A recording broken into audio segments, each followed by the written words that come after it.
네, 오늘은 이제 제 1권 하나님의 구원 계획 중에서 제 3과를 같이 볼 차례입니다. 제목은 하나님이 세우신 계획이라고 되어 있는데요. 지난 시간에도 말씀드렸지만 전체적인 이 크로스웨이 성경 연구의 1권을 좀 보는 포커스를 뭐 웬트 목사님의 의도와 딱 맞지는 않겠지만 좀 관계라고 하는 측면을 보다 좀 강조하면서 이야기를 계속 좀 해나가면 좋을 것 같아요. 그래서 하나님과의 관계가 이제 깨졌고 그 관계가 회복돼야 된다라고 하는 관점에서 계속 우리가 이야기를 해 나간다면 그것이 결국은 구원이라고 하는 그 핵심적인 사건이라고 우리가 이야기를 한다면 이 하나님이 세우신 계획이라고 하는 것 또한 결국 이 내용을 살펴보기 전에 우리가 이야기할 수 있는 건 하나님께서 어떻게 인간과 깨어진 관계를 회복하시려고 계획하셨는가라고 이제 쉽게 접근할 수 있겠죠.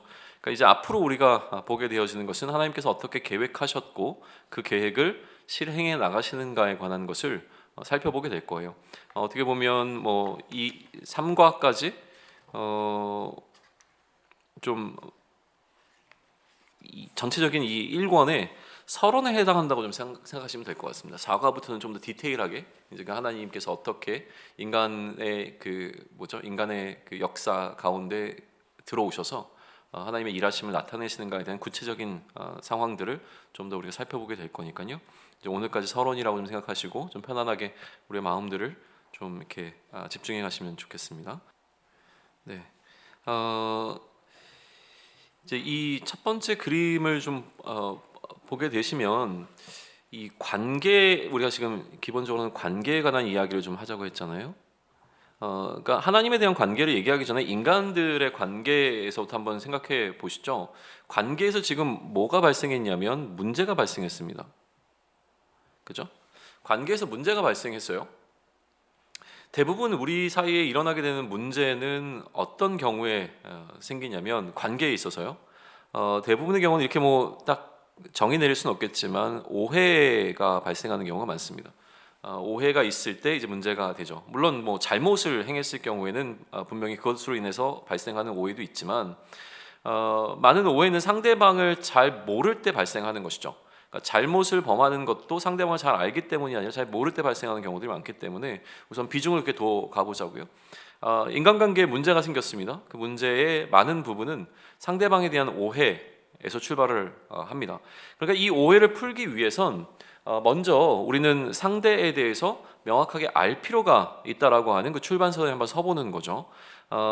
오해를 풀기 위해서는 내가 지금 상대하고 있는 대상이 누구인가라고 하는 것으로부터 상대를 어떻게 인식하고 있느냐에서부터 관계를 점검해 보면 좋을 것 같다는 거예요.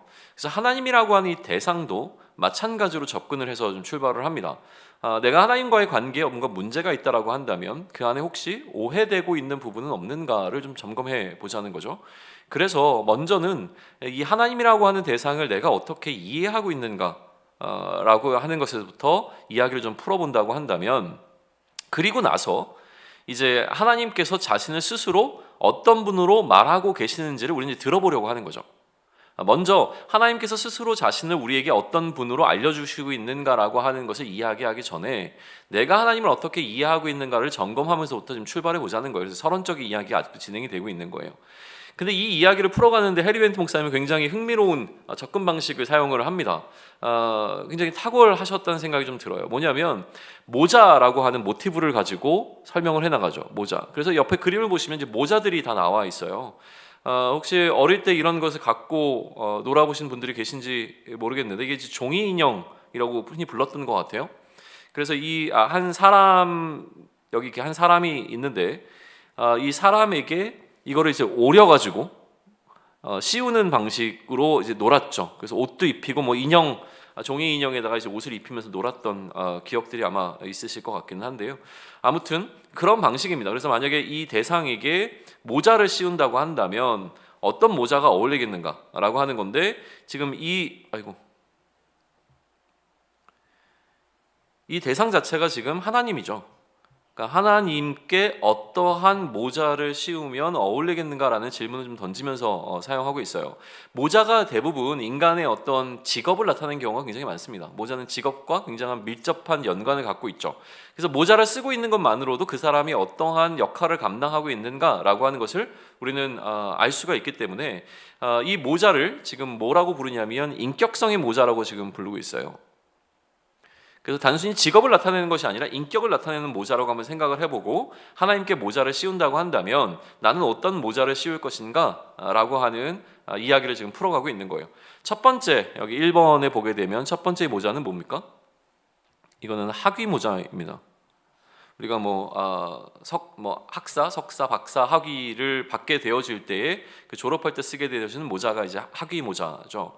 그래서 하나님께 학위 모자를 씌워드리는 것이 좋겠다라고 하는 생각을 좀 가질 수 있습니다. 왜냐하면 하나님께서는 탁월한 지식과 지혜로 모르시는 것이 없는 분이기 때문에, 소위 말하면 전지하신 분이기 때문에 이 하나님께 이처럼 모자를 씌워드리는 것이 좋겠다, 이 학위 모자를 씌워드리는 것이 좋겠다라는 생각을 하게 되죠.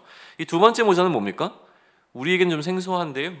원래 그림을 그렸던 이 사람이 호주 분이기 때문에 호주 경찰 모자예요. 그래서 이게 경찰 모자라고 하는 것을 좀 생각하시면 좋을 것 같은데, 하나님께서는 늘 언제나 법과 질서를 유지하기 위해 자신의 힘을 사용하실 준비가 되어 있으신 분이라고 하는 것이죠. 강력한 힘을 통해서 통제하시고 또 그 하나님께서 모든 잘못과 또 잘됨에 대한 것들을 이제 정돈하시는 분으로 좀 이해가 되어진다면 하나님은 마치 경찰 같은 분이다라고 해서 경찰 모자가 어울린다 이렇게 얘기할 수 있죠.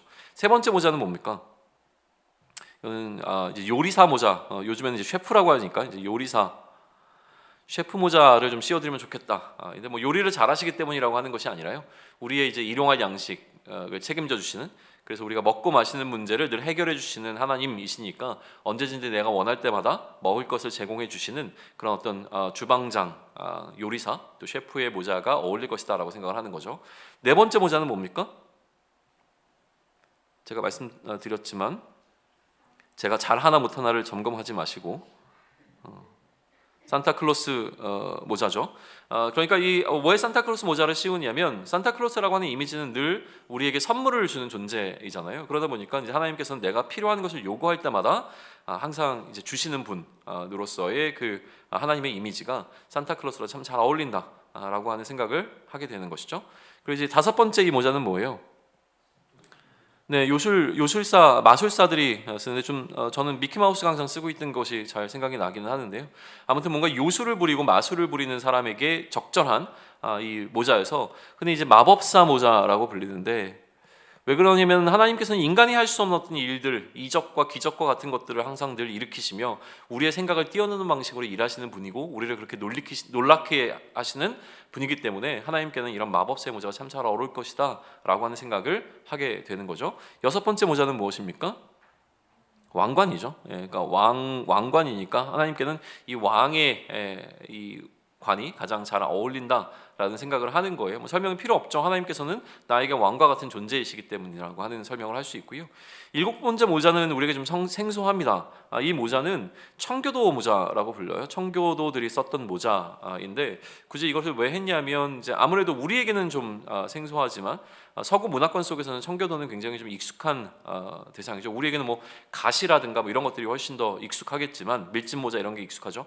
그러나 그들에게는 청교도 모자가 좀 익숙합니다. 청교도들이 자신들을 구별하기 위해서 썼던 모자인데, 이 모자를 쓰고 살았던 청교도들은 자신들이 세운 기준에 따라서 철저하게 그 기준에 맞는 삶을 살아가고자 애쓰고 노력했던 사람들이에요. 특별히 그 기준이라고 하는 것은 성경적 기준이었던 것이죠. 그래서 하나님 앞에서 바른 삶을 살기 위해서 애쓰고 노력했던 사람들이 청교도들인데, 그런 의미에서 보게 되면 하나님은 굉장히 무엇을 하나님의 법인 율법을 강조하시고 이것을 지키는 것을 즐겨 하시는 분이시기 때문에 하나님께는 마치 청교도들이 썼던 모자를 씌워드리는 것이 잘 어울릴 것이다. 항상 나에게 이러한 하나님의 법을 요구하시는 분이라고 하는 느낌을 갖게 되어지죠. 이 마지막 여덟 번째는 뭡니까? 요즘엔 잘 흔히 못 보는데 우리가 어렸을 때 의사놀이 하게 되면 꼭 그 의사놀이 키트에 들어있었던 거죠. 이거를 뭐라고 불러요? 청진기가 아니라, 청진은 이게 듣는 거고 이게 아마 반사경인가 막 이렇게 부를 거예요. 그래서 이 앞에 조명이 있으면 머리에다 이거를 쓰고 그 조명이 머리에 요거를 해서 반사해서 뭐 입을 이렇게 본다거나 하는, 그래서 요즘은 이제 후레쉬 같은 거를 사용하게 됐지만 아마 이게 의사들이 이렇게 환자를 진료할 때 좀 잘 환하게 보려고 하는 아마 그런 걸 거예요. 저도 잘 모릅니다. 아마 그렇게 알고 있습니다. 그래서 그러니까 결국 이거는 뭘 상징하냐면 의사 상징이죠. 예전에는 의사를 표현하면 항상 머리에 이거를 쓰고 있는 이 모습, 약간 우스꽝스럽긴 하지만 쓰고 있는 이런 모습을 좀 그렸단 말이에요. 근데 왜 의사라고 하나님을 생각했겠어요?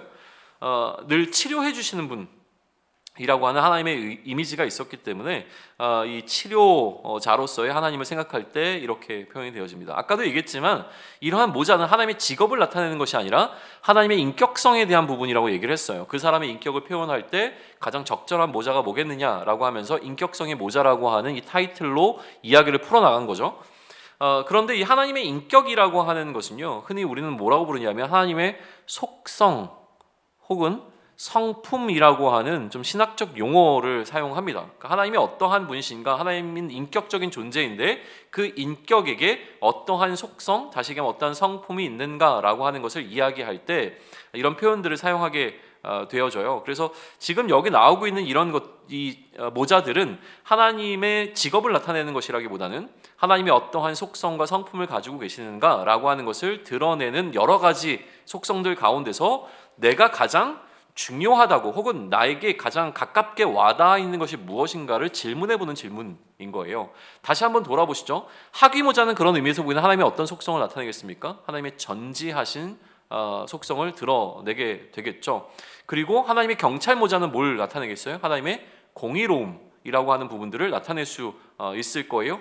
그러다 보니까 이런 어떤 지금 우리가 이제 하나님을 알아간다라고 하는 것은 하나님의 속성과 하나님의 성품을 알아가는 것으로 설명해 낼 수 있어요.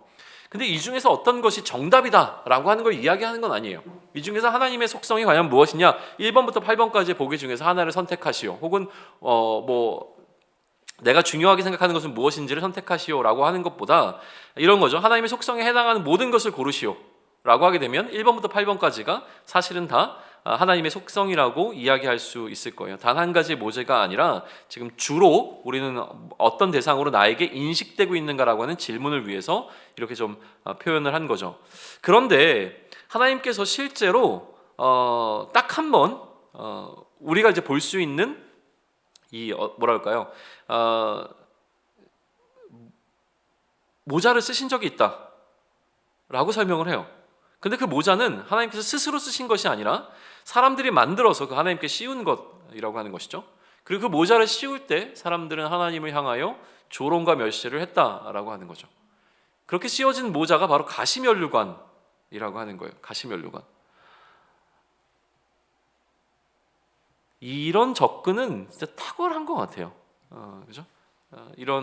이게 이제 하나님께서 이제 웬트 목사님에게 주신 영감일 텐데 참 이렇게 이제 풀어간다라고, 가시면류관을 이런 방식으로 이제 풀어간다라고 하는 것은 참 굉장히 좋은 접근이라는 생각이 듭니다. 그래서 이 가시면류관은 그러면 무엇을 상징하냐는 거예요. 마법사 모자는 뭘 상징했죠? 기적과 이적을 상징을 했어요.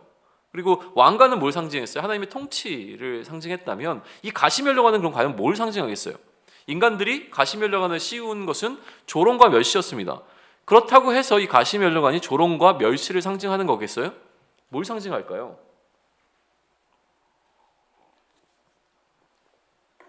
그것은 하나님의 사랑을 나타내죠.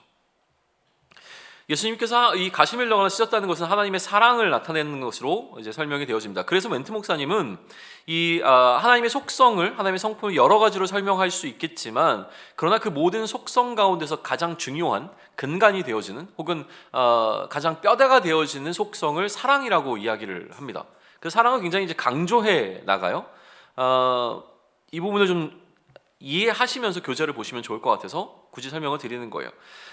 그래서 이 모든 속성의 포괄적인 속성으로서 사랑을 제시를 하고 모든 것은 사랑과 연결되어 있고 얽혀 있다라는 설명을 하게 되어지죠.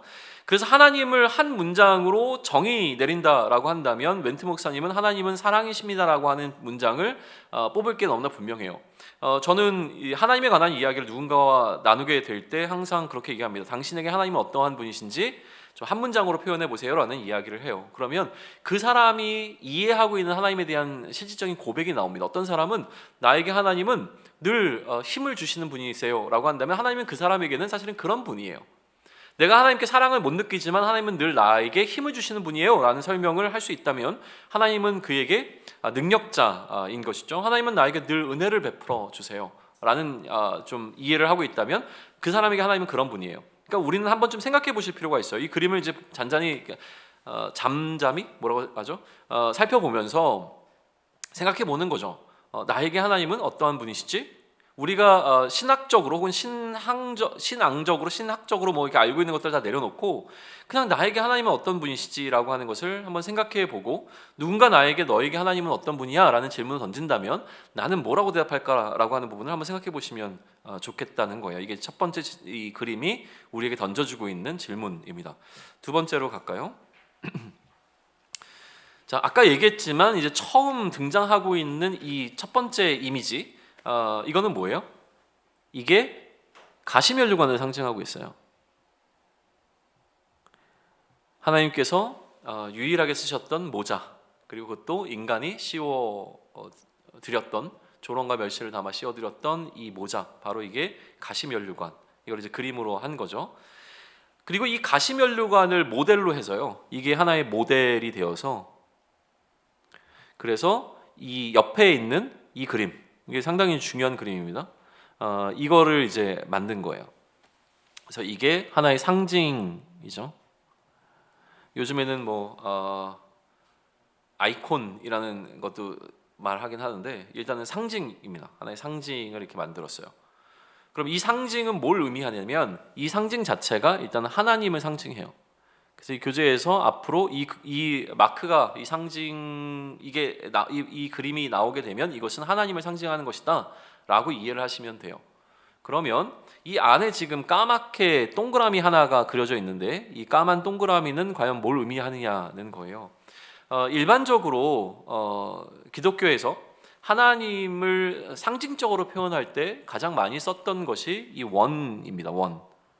원을 하나님을 상징하는 상징의 어떤 표현으로 늘 썼어요. 그래서 그 원이 의미하는 것은 무엇이냐면 기본적으로는 이 원은 시작과 끝이 없습니다. 시작과 끝이 존재하지 않아요. 그러니까 하나님을 이렇게 인식한 거예요. 시작과 끝이 존재하지 않는. 그럼 이걸 뭐라고 얘기하죠? 영원성이라고 하죠. 하나님의 영원성을 나타낼 때 이 원을 하나를 사용했어요. 근데 원을 세 개를 사용한 경우도 있습니다. 세 개가 함께 얽혀 있는 모양으로. 그것은 뭘 의미하겠어요? 삼위일체를 의미할 때는 원을 세 개를 사용하거나 이랬습니다. 근데 지금은 이제 하나님이라고 하는 것을 강조하면서 이 하나의 원이 하나님을 상징하는 것을 이야기하죠. 그리고 그 옆에 지금 화살표가 4개가 뭐 동서남북 방향으로 지금 뻗쳐져 있는 형식으로 그림 그려져 있는데 이 화살표가 뭘 의미하겠어요? 뭘 형상화한 거죠? 이게 가시면류관의 가시를 형상화했다고 설명을 해요. 탁월하죠? 이런 생각을 한 거예요. 이 뾰족뾰족 나와 있는 가시를 마치 이렇게 화살표로 표현을 했는데 그런데 아까도 얘기했지만 가시면류관이 상징하고 있는 건 뭐라고 했죠? 사랑이에요. 그래서 우리가 흔히 사랑을 이야기할 때 쓰게 되어지는 색깔인 빨간색을 통해서 이제 색상을 좀 정하면서 이 안에 이제 원이라고 하는 하나님 안에 하나님 자체가 사랑이라고 한다면 이 가시로 표현되고 있는 이 화살표는 뭐냐면 사랑이 어떻게 흘러가고 있는가라고 하는 것을 보여주는 표식이에요. 그래서 이 화살표는 어디에 지금 뿌리를 두고 있죠? 어디로부터 출발하고 있습니까? 하나님으로부터 전부 다 출발하고 있어요. 그러니까 이 사랑의 출발지가 다 하나님이라고 하는 것을 보여주고 있죠. 그래서 하나님이라고 하는 무한하고 영원한 존재로부터 사랑이 만약에 흘러나온다라고 한다면 이처럼 이 사랑은 끊임이 있겠습니까? 영원히 흘러나오는 사랑이라고 하는 의미. 그래서 늘 사랑을 동서남북 방향과 이런 거에 상관없이 늘 계속 부어주고 계시는 하나님의 이미지를 이렇게 형상화했어요. 굉장히 탁월하죠. 우리가 하나님을 상징으로 만든다고 한다면 어떻게 만들 수 있겠어요? 이것만큼 탁월한 그림은 없다는 생각이 좀 듭니다. 아무튼 이게 지금 웬트 목사님이 설명하고자 하는 본인의 어떤 그 설명의 방식에 가장 잘 어울리는 이미지인 것 같아요. 자, 이게 이제 하나님이라고 하는 것을 우리가 좀 이제 알았고, 이게 왜 화살표 방향으로 삐쳐 나오느냐라고 했을 때 이것이 흘러 넘침이라고 좀 이해하시면 될 것 같아요. 흘러 넘침. 그래서 이렇게 흘러 넘치는 것이 결국엔 우리를 향한 하나님의 사역, 하나님의 일하심이 되어집니다. 그래서 하나님의 일하심이 어떻게 나타나는가라고 하는 것을 이렇게 보면 좋을 것 같아요. 자, 그런데 이 하나님께서 인간을 만드셨죠. 여기 인간이 이제 두 명이 이제 그림이 그려져 있어요. 항상 보실 때 이 손 모양은 좀 한번 좀 주목해 보실 필요가 있습니다. 손과 머리 모양을 주목해 보셔야 되는데, 머리는 왜 그렇죠? 원이 두 개가 있으면 인간이 아니라 예수님이기 때문에 그렇고, 이 손이 하늘로 향해 있으면 하나님과 관계가 좋을 때를 얘기해요. 그런데 이 손이 바로 옆에 보시게 되면 자신을 향해 이렇게 뭐라 그러죠? 이거 옆구리에 이렇게 하는 걸 뭐라 그러죠? 이거 팔짱을 끼는 게 아니고 이게 뭐예요? 옆구리에 손을 올리는 것. 네? 네? 하여튼 이거 뭐 하라는 옆구리 손 그러나요? 하여튼 뭐 이거 하는 거 있어요. 그죠? 이렇게 하고 있는 이 모양이 나오게 되면 하나님과 관계가 끊어지는 상태입니다. 자신만을 좀 생각하고 있는 것이고, 손이 위로 올라가는 하나님을 향해서 좀 영광을 돌리고 있는 모습으로 좀 생각하시면 될 것 같아요. 자, 하나님께서 인간을 창조하셨어요. 인간을 창조하실 때 하나님께서는 어떻게 하셨냐면 기본적으로 자신을 닮은 상태로 만드셨어요. 그래서 하나님의 형상을 따라 지음받았죠. 하나님의 형상을 따라 지음받았다라고 하는 것은 무엇이냐면 하나님의 속성을 그대로 우리가 받았다는 거예요. 아까 얘기했던 하나님의 속성, 성품, 이것을 우리가 그대로 받았다는 것이죠. 그러면 하나님의 속성과 성품의 가장 중요한 것을 뭐라고 얘기했죠? 아까? 사랑이라고 얘기했잖아요. 그러니까 사랑이신 하나님이라고 한다면 마찬가지로 이 사랑이신 하나님으로부터 뭐가 흘러넘치는 거예요, 지금? 사랑이 흘러넘치고 있어요. 그러면 인간도 어떻게 지음받았어요? 하나님이 사랑이시니 하나님의 속성과 하나님의 성품을 따라 인간도 역시 마찬가지로 사랑의 존재로 만들어졌어요. 그러니 인간도 사랑하는 게 원래 본질적인 인간의 모습인 거예요. 그러니까 이렇게 그림 그려져 있어요. 그래서 특별히 이거를 율법의 대강령이라고 불리게 되어진 두 가지로 이렇게 그림 그렸는데, 하나님을 사랑하고 이웃을 사랑하는 이것이 인간의 원래 본질적인 모습이다라고 하는 것을 이렇게 그림 그렸죠. 그죠? 그런데 이제 문제는 뭐냐면 그 옆으로 가게 되어지면 이 사랑이 이제 자신만을 향하고 있잖아요. 자기에게 출발한 이 사랑이 자기에게로 돌아오고 있는 자기 중심적 사랑을 하게 되면서부터 어떤 문제가 생깁니까? 하나님과의 관계가 끊어지고 인간과의 관계가 끊어지게 되는 현상이 발생했다라고 하는 거예요. 그래서 이 두 가지 지금 상황이 놓여져 있는 것이죠. 그래서 지금 현재가 이 상태라고 한다면 우리는 본래 하나님께서 우리에게 의도하셨던 이 모습으로 돌아가는 것, 이게 이제 회복이고 관계의 회복이고 이것이 바로 구원이다라고 하는 이야기를 좀 해갑니다. 그런데 여기서 우리 하나 더 짚고 넘어가야 될 것이 있어요. 하나님의 형상을 따라 우리가 지음받았다라고 얘기를 했어요. 하나님의 형상을 따라 하나님을 닮은 존재로 만들어졌는데, 조금 신학적인 이야기를 하게 되면 두 가지로 이야기를 합니다. 하나는 공유적 속성이 있고요. 하나는 비공유적 속성이 있어요. 무슨 얘기냐면 하나님과 우리가 닮은 존재로 만들어졌는데, 그래서 우리는 하나님의 모든 속성을 닮아 있지만 하나님의 속성과 공유되고 있는 것이 있고 또 공유되지 않는 비공유적 속성을 갖고 있다라고 하는 이야기를 늘 이 신론에서 하나님을 이야기할 때마다 이야기를 하게 되어집니다. 뭐 이걸 우리가 집중적으로 얘기할 건 아니지만 하나님의 형상을 따라 지음받았지만 우리에게는 비공유적 속성도 있다라고 하는 사실 정도만 알고 있으면 좋을 것 같아요. 뭘 공유하고 있냐면, 예를 들면 우리가 하나님 사랑한다는 것, 우리는 하나님과 공유합니다. 또 어떤 것이 있죠? 의를 추구한다는 것, 이거 뭐 공유합니다. 그리고 우리도 하나님처럼 지혜가 있어요. 그리고 우리도 또 뭘 할 수 있죠? 하여튼 뭐 여러 가지 하나님처럼 우리가 할 수 있는 것들은 대부분 다 우리가 갖고 있어요. 그러나 하나님과 우리가 공유하지 못하고 있는 속성은 어떤 거냐면 영원성 같은 거예요. 하나님은 영원하다고 얘기했잖아요. 우리는 하나님처럼 영원히 존재할 수 없습니다. 그러니까 이거 하나님만의 속성인 거죠. 또 어떤 거? 유일성. 하나님은 하나님만 존재하십니다. 그러나 우리는 유일하지 않죠. 우리는 여럿이 존재하게 되어집니다. 이런 것처럼 하나님을 닮아 있지만 또 하나님의 어떤 성품을 우리가 완전히 따라갈 수 없는 부분도 있다라고 하는 것은 그냥 참고적으로만 좀 알고 있으시면 좋을 것 같아요. 자, 그래서 다시 한번 여기서 정리합니다. 그러면 그 하나님께서 우리를 이렇게 접근해 보죠. 왜 창조하셨겠냐는 거예요. 하나님께서 우리를 왜 창조하셨죠?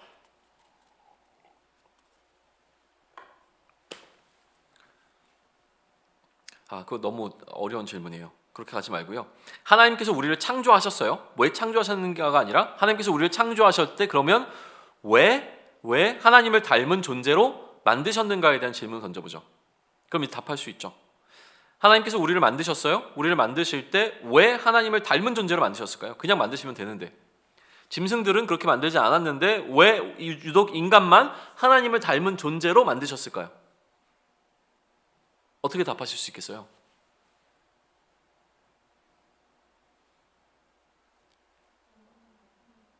영광을 나타내기 위해서 맞아요. 그러니까 그게 가장 기본적으로 인간을 만드신 그게 뭐 웨스트민스터 신앙 고백이라는 이런 데 나오게 되어지는 인간을 만드신 기본적인 목적이라고 설명되는 것을 우리가 배워왔던 부분이에요. 근데 그거를 지금 이야기하는 게 아니라요.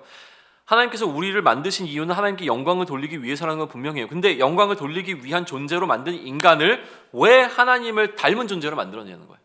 왜 하나님의 형상을 따라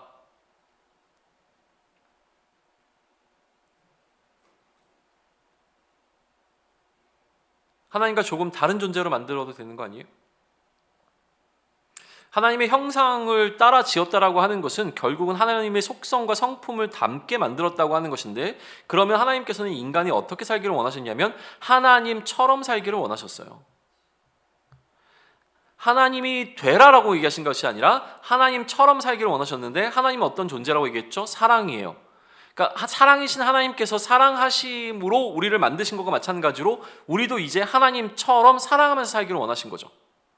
그 하나님의 사랑은 흘러 넘치는 사랑이라고 아까 얘기했잖아요. 그런 방식으로 우리도 살아야 되는 거예요. 이거를 위해서 우리를 하나님처럼 만드신 거예요. 하나님의 형상을 따라 만드신 거죠. 근데 우리가 어떻게 하기로 했어요? 나는 하나님처럼 살기를 원하지 않아 라고 결정하고 나는 나의 방식대로 살아갈 거라고 결정하면서 문제가 발생한 거죠. 되셨죠? 그래서 관계의 단절이 생깁니다. 나만 사랑해서는 결코 관계가 회복될 수 없다라는 이야기를 좀 하고 있어요. 다음으로 넘어갈까요? 자, 그러면 이제 그림이 좀 이제 이해가 되기 시작하시죠? 자, 이 맨 꼭대기에 나와 있는 이 그림은 뭡니까? 이게 하나님이죠. 그리고 옆에 이 화살표가 이렇게 두 개로 나간 건 뭐겠어요? 아까 얘기했던 인간이 하나님을 사랑하고 이웃을 사랑하는 상징적인 화살표가 되죠. 이거는 그럼 뭐죠? 자기에게서 자기에게로 돌아가는 자기 사랑인 거죠. 이렇게요. 나중에 이게 구체적으로 설명될 때는 죄라고 설명돼. 이게 죄다는 거죠. 왜냐하면 하나님께서 원래 원하셨던 하나님의 모습대로 살지 않고 자기가 원하는 방식대로 살아가는 것이 바로 죄다라고 이제 설명이 되어져요. 자, 그러면 이제 어떤 방식으로 살아갈 것인가라고 하는 이 질문, 두 가지 질문 가운데서 우리는 계속 씨름하게 될 거예요. 그래서 이 이야기를 조금 하게 되어지는데, 그러면 하나님께서는 하나님을 닮은 사랑으로 살라고 얘기했잖아요. 사랑. 그러면 이제 하나님께서 원하시는 사랑이 무엇인가에 관한 이야기를 해야 되는 거예요. 왜 자기를 사랑하면서 살면 안 되는 거야? 이러면 큰일 나는 거예요? 우리는 너무나 자기를 사랑하잖아요. 이런 방식으로 사실 우리는 살아가요. 이게 익숙해요. 이거는 뭐 누가 너한테 너 자신 좀 사랑해 라고 이야기를 하지 않아도, 이건 누가 가르쳐주지 않아도 우리는 우리를 사랑하는 것에 능합니다. 여기는 이제 전문가죠. 누구보다 나를 가장 잘 사랑할 수 있죠. 이게 이제 우리예요. 그런데 이렇게 살면 왜 안 되고 꼭 하나님과 이웃을 향한 이 방식으로 사랑해야 되는가? 뭐 이런 것들에 대한 질문이 들어올 수 있는데, 우리가 하나님을 닮은 존재로 만들어져서 하나님의 사랑처럼 우리도 사랑하며 사는 사랑의 존재로 만들어졌다면 우리는 먼저 사랑에 대한 것을 한번 생각해 봐야죠. 근데 하나님께서 뭐라고 말씀하셨냐면, 하나님을 사랑할 때 너의 마음을 다하고 또 뭐죠? 목숨을 다하고 그리고 너의 뜻을 다하고 그리고 너의 힘을 다하여 주 너의 하나님을 사랑하라 라고 하는 말씀을 하셨어요. 사랑을 하는데, 사랑을 할 때 어떻게 하는 것이 참된 사랑이라고 얘기하셨냐면, 사랑은 너의 마음과 목숨과 뜻과 힘을 다하여 하나님을 사랑하는 것이다 라고 이야기를 했어요. 그래서 지금 그 설명을 먼저 지금 하고 있는 거예요. 이 네 가지 영역이 우리가 갖고 있는 나에게 있는 어떤 네 가지 요소들이라고 한다면 이 네 가지의 요소들을 통해서 나는 하나님을 어떻게 사랑할 것인가에 대한 것을 생각해 보자는 것이죠. 그렇죠? 내가 나의 힘을 가지고 하나님을 어떻게 사랑할 것이며 나의 지혜를 가지고 하나님을 어떻게 사랑할 것이며 또 나의 의지를 가지고 하나님을 어떻게 사랑할 것인가 라고 하는 부분에 대한 것을 끊임없이 고민하는 것, 이게 지금 우리가 지금부터 해나가야 된다는 거예요. 흔히 우리는 우리가 가지고 있는 것들을 통해서 나 스스로를 사랑하는 것에 좀 집중해 있기 때문에 그런데 이 부분에 대한 이야기를 이제 계속 좀 해 나가죠. 여기서 하나 더 주의해야 될 것은 무엇이냐면요, 이렇게 하나님을 사랑하고 이웃을 사랑한다라고 하는 것은 이것은 반반의 문제가 아니에요. 나의 삶의 절반은 하나님을 위해서 사랑하고 나의 삶의 절반은 이웃을 위해서 사랑하겠다 하는 어떤 이런 분량의 문제를 이야기하고 있는 건 아니고요. 이것은 하나로 연결되어 있습니다. 이게 포인트예요. 그래서 이웃을 사랑하는 것이 결국은 하나님을 사랑하는 것이 되어진다라고 하는 사실을 우리는 알게 되고요. 하나님을 사랑하는 것이 나의 이웃을 사랑하게 되는 것, 사랑하는 것이다라고 하는 것을 알게 돼요. 그래서 나중에 이 교재에서는 섬김이라고 하는 부분이 굉장히 강조가 될 거예요. 그죠? 이 부분을 좀 더 이제 하나 더 주목해서 기억하시면 좋겠고요. 그러면 이제 계속 우리가 앞서서도 얘기했지만 관계라고 하는 포커스에서 이야기를 한다면 우리는 이 두 가지 그러니까 우리가 가지고 있는 네 가지 요소를 통해서 어떻게 살 것인가라고 했을 때 두 가지 선택지가 있는 것이죠. 하나님을 사랑하고 이웃을 사랑하는 방식으로, 혹은 나 자신을 사랑하는 방식으로 살아가고자 하는 이 두 가지 삶의 방식 가운데서 무엇을 선택할 것인가라고 하는 선택의 문제에 내가 한번 스스로 질문을 좀 던져봐야 하는 것이에요. 그래서 나 스스로를 사랑하기로 했을 때 끊어진 관계가 그럼 회복되어진다라고 하는 것은 하나님과 이웃을 사랑하는 관계로의 회복이다라고 하는 사실을 기억하면서 좀 이야기를 더 진행해 보죠. 다음 장면으로 넘어갈게요. 그럼 이 다음 장면은 이제 뭘 얘기하냐면, 아까도 계속 제가 반복해서 얘기했지만 구원이라고 하는 것은요, 하나님과의 관계의 회복이라고 하는 측면에서 보자고 했어요. 그죠? 하나님과의 관계의 회복이라고 하는 측면을 이야기한다고 했을 때 이 하나님과의 관계의 회복이 되어지는 것에서 제일 핵심적인 것은 사랑이라고 설명을 했죠. 그래서 이 하나님과의 관계의 회복에는 사랑이 있는데 내가 하나님을 사랑하느냐 아니면 나 스스로만 사랑하고 있느냐가 이 관계를 결정짓는 굉장히 중요한 요소가 되어진다라고 하는 것을 앞에서 우리가 단계적으로 지금 설명을 한 거예요. 그리고 이걸 이제 통합적으로 보여주는 그림이 지금 하나 나온 겁니다. 그래서 이 관점에서 성경 전체의 메시지를 요약하면 이 한 장의 그림으로 요약할 수 있고 표현할 수 있다라고 이야기를 해요. 태초에 하나님이 존재하셨죠. 태초에 이제 하나님이 존재하십니다. 이 하나님께서 어떻게 하셨냐면 인간을 또 온 우주 만물을 천지를 창조하셨어요. 이 창조하실 때 하나님께서 인간을 어떠한 존재로 창조하셨다고 얘기했죠?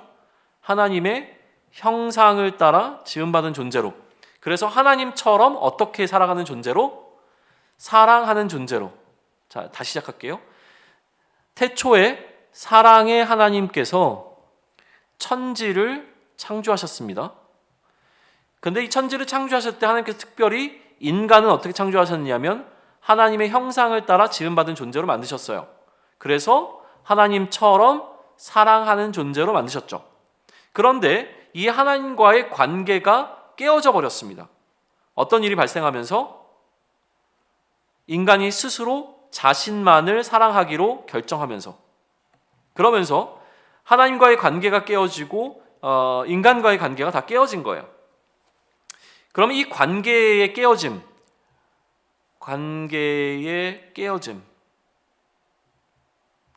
이 관계를 회복하기 위해서 하나님께서 어떻게 하셨냐는 거예요.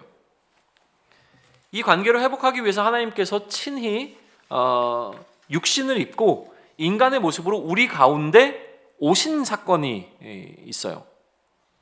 그죠? 이 노란색이 보면 하나님께서 인간으로 오셨다는 거예요. 그리고 이 오신 분의 머리에 테두리가 두 개가 있죠?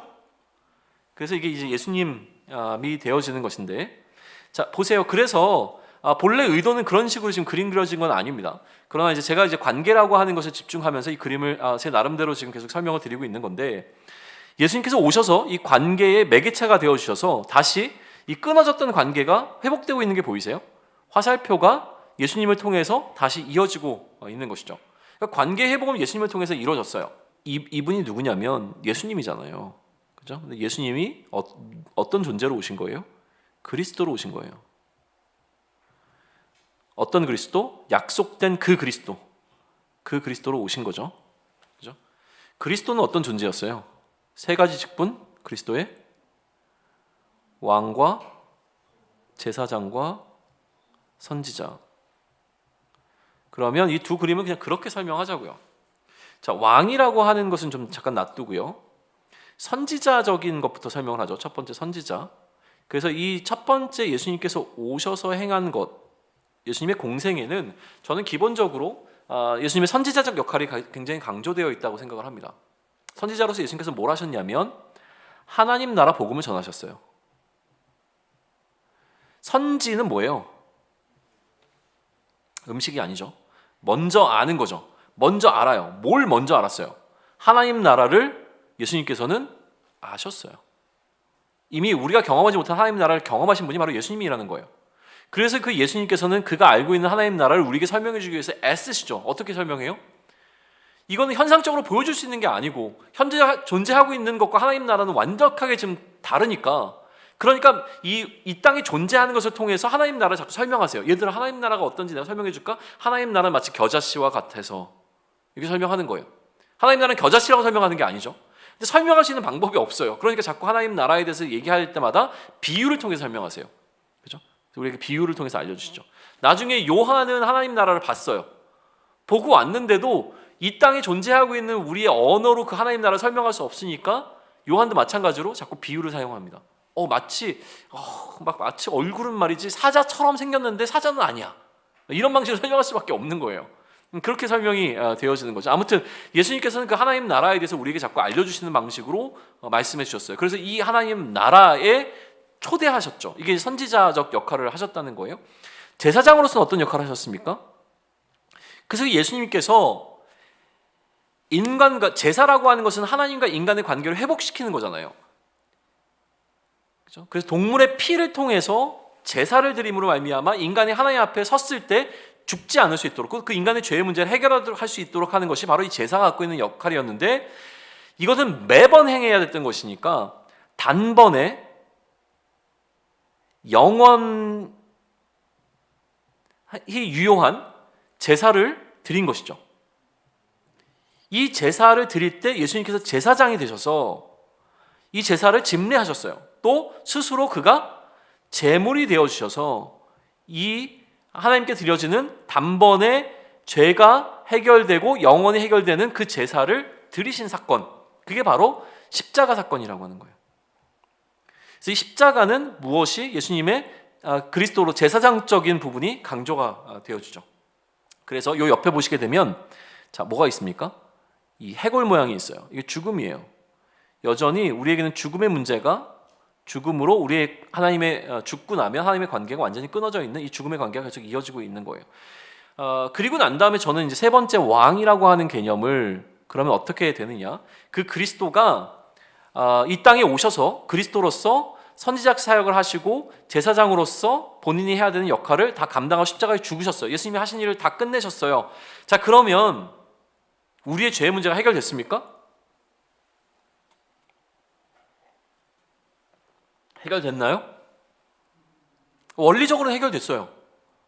그러나 예수님의 죽으심이 예수님의 죽음이지 어떻게 나의 문제가 되어져요? 이 숙제가 아직 남아있단 말이에요. 그러니까 예수님의 십자가 사건은 역사적 사건이에요. 예수님이 십자가에서 죽으셨고 부활하셨어요. 이건 예수님의 사건이에요. 끝난 사건이에요. 그래서 이것을 통해서 하나님과 우리와의 관계가 회복될 수 있는 길은 열려 있어요. 근데 그 길이 나의 사건이 되어지는 것은 또 다른 문제라는 거예요. 이거를 반드시 이해하셔야 됩니다. 예수님께서 그러면 죽으셨으니까 나는 자동적으로 그럼 나의 죄의 문제는 다 해결된 거야? 이게 아니라는 거예요. 예수 그리스도의 사건이 나의 사건이 되어지는 또 내 안에 결정적 사건이 일어나야 됩니다. 그게 뭐냐면 성령이 내 안에 들어오시는 성령 세례예요. 자, 여기 성령 이 비둘기가 있죠? 이게 성령인데 성령 세례. 성령 세례를 받는 것을 뭐라고 얘기하냐면 이게 바로 중생이라고 얘기를 해요. 중생은 뭐죠? 말 그대로 거듭남이에요. 어떻게 거듭날 수 있어요? 내가 모태로 들어갔다가 다시 태어납니까? 그때 예수님께서 뭐라고 했었어요? 이거는 그렇게 할 수 있는 것이 아니다 라고 얘기를 하셨죠. 그래서 이 다시 태어남이라고 하는 것은 성령이 우리 가운데 들어오셔서 우리의 마음을 새롭게 하심으로 말미암아 우리를 새로 만드시는 거죠. 새 창조가 우리 안에 일어나는 사건이에요. 그래서 born again, 중생, 거듭 태어난다 라고 하는 이 중생이 일어나는 것은 성령이 우리 가운데 들어오신 사건이에요. 근데 성령은 뭐죠? 그리스도의 영이에요. 그리스도의 영이 나에게 들어오게 되면 어떠한 일이 일어나냐면 신비로운 연합이 일어납니다. 어떤 연합이에요? 그리스도와 내가 연합되어지는 거예요. 그리스도와 내가 하나가 되어져요. 하나가 되어지면 이게 왜 신비롭냐면 지금부터 우리가 그리스도와 연합된 삶을, 동행하는 삶을 살아가는 것이 아니라 우리의 삶이 어디로까지 가냐면 이전에 있었던 이 태초의 사건까지 사실은 다 거슬러 올라가게 되어져요. 그래서 예수님께서 태초에 예수님이 계셨다면 그 예수님과 함께 내가 있었고, 그죠? 그 예수님이 십자가에 달려 죽으셨다면 그 십자가에 달려 죽으실 때 나 또한 예수님과 함께 그 십자가에 달려 죽은 것이 되어지는 것이죠. 그래서 내가 그리스도와 함께 십자가에 못 박혔나니라는 고백이 왜 나오냐면 내가 성령과 함께, 이 성령이 내 안에 들어오심으로 내가 그리스도와 함께 연합되어지니 그리스도가 죽으실 때 나도 죽은 자가 된 것이에요. 그리고 예수님께서 나중에 다시 오실 때에 지금은 내가 감춰져 있는 것 같지만 그리스도와 함께 내가 생명 가운데 나타나게 될 것이다 라고 하는 것을 믿게 되어지는 건 이게 바로 그리스도와 연합된 자에게 일어나는 것이죠. 그래서 이 성령이 나에게 임하시면 이제 성령의 법을 따라 살아가게 됩니다. 성령이 다스리는 그 다스림이 나에게 시작되는 것이죠. 어떤 다스림이요? 왕으로서 그리스도의 통치가 내 안에 일어나 이제 나는 성령의 충만함, 성령의 법을 따라 성령이 이끄신 대로 살아가는 삶을 살아가게 되죠. 그리고 그 왕이 나를 지키시고 보호하셔서 다시 오시는 그날까지 성도의 견디어 인내하도록 하시고 우리를 자라가게 하시고 결국에 우리를 영화롭게 하시죠. 이게 이제 구원의 서정이라고 하는 부분이에요. 그죠? 지금 말이 되게 어렵죠. 근데 어쨌든 성령이 우리에게 임하시게 되어지면 그러면 우리의 죽음의 문제가 해결되어져서 이제 이 죽음이 없어지고 뭐가 빗살무늬로 되어 있는 문이 열리죠. 문을 열고 들어가는 거예요. 그래서 새로운 오는 세대로 들어갈 수 있는 문이 열리게 된 겁니다. 그래서 그 오는 세대에 들어가게 되면 우리는 어떻게 돼요? 영화롭게 되어져서 하나님과의 관계가 어떻게 되는 거예요? 회복되는 거예요. 결국 이거예요. 구원이라고 하는 것은요, 우리가 영원토록 이제 살게 되어진다, 죽음의 문제가 해결됐다, 이것에 있는 차원이 아니라 이제는 하나님과의 관계가 회복되어져서 영원히 하나님과 관계 맺으며 살아갈 수 있는 존재가 되어진다. 이게 핵심이란 말이에요. 구원의 핵심은 하나님과의 관계가 회복되는 거예요. 그런데 그 하나님이 뭐라고요? 사랑이시니 우리는 관계가 회복되어지면 하나님을 사랑하고 이웃을 사랑하는 나의 본질적인 모습으로 회복이 되어지는 거죠. 그래서 나는 사랑하는 삶을 사는 것이 너무나 마땅해요. 그러니까 내가 만약에 나중에는 이 사랑의 이 그림이요, 하나의 깨끗한 선이 되어지겠지만 지금은 우리는 이 7번 단계에 있단 말이에요. 7번 단계. 그죠? 이 7번 단계를 확대해 볼까요? 확대해 보고 싶어요. 제발. 됐어요. 네, 이렇게 보면 점점점점 돼 있잖아요. 뭐냐면 불완전하다는 거예요. 아직은 우리가 이 모습대로 살아가려고 하지만 여전히 불안해요. 우리는 연약해요. 우리의 미숙함이 있어요. 그럼에도 불구하고 우리는 노력하면서 애쓰면서 살아가는 거예요. 그러니까 이 사랑이 끊어지려고 할 때 우리는 뭘 생각해야 돼요? 나는 하나님의 사랑이다. 하나님이 사랑이 나도 사랑이다. 하나님처럼 나는 사랑해야 돼. 그리고 나의 이 죄성이라고 하는 나를 사랑하는 것은 어떻게 했다? 십자가에 못 박았다. 더 이상 나는 나를 사랑하며 살지 않는다. 나를 더 사랑하고 싶을 때마다 이것을 생각해야 돼요. 하나님을 향한 사랑이 없어지고 내가 타인을 향한 사랑이 없어졌을 때 내가 나를 사랑하고만 있는 것은 아닌지를 되돌아보며 나는 하나님처럼 사랑을 흘려보내야 되는 존재로 지음받았고 그게 나라고 하는 존재다라고 하는 것을 깨달으면서 속지 않아야 하는 것이죠. 너를 사랑하라고 하는 이야기에 속지 않고 내가 하나님을 닮은 사랑으로 살아가야 하는 것, 이게 중요한 거예요. 자, 마지막으로 한마디만 하면서 마무리 짓겠습니다. 그런데요, 이 관계를 회복하는 거는요, 우리가 육체적으로 살아있을 때만 가능한 일입니다. 하나님과의 관계를 우리는 회복해야 돼요. 이게 너무너무 중요한 거예요. 그런데 이 관계를 회복할 수 있는 건 우리가 육체적으로 살아있을 때, 이때만 가능한 일이라는 거예요. 그러니까 우리가 육체적으로 살아있는 이 시간은 뭐냐면 관계를 회복할 수 있는 기회가 주어진 시간이라는 거예요. 그러니까 이 기회를 놓치지 않았으면 좋겠어요. 이 기회를 놓쳐버리면 그 다음에는 기회가 없습니다. 그러니까 지금 우리는 뭘 하고 있는 거냐면 관계가 회복되어 있지 않다면 관계를 회복하기 위해서 애쓰셔야 되고요. 관계가 회복된 자들이라고 한다면 아까 얘기했던 이 불완전한 관계를 더 완전하게 만들기 위해서 노력해야 된다는 거예요. 그래서 이것을 위해서 우리는 어떻게 하면 되겠는가를 고민하기 위해 굳이 크로스웨이 성경연구 교재를 지금 가지고 우리가 성경 공부를 하기 시작한다는 거예요. 그러니까 이 부분을 꼭 기억하십시오. 그러니까 우리가 지금 하고 있는 이 성경 공부의 시간이라고 하는 것은 우리에게 주어진 기회를 활용하는 시간이에요. 이 기회를 반드시 붙잡고 이것을 놓치지 않았으면 좋겠습니다. 여기까지 할까요? 네.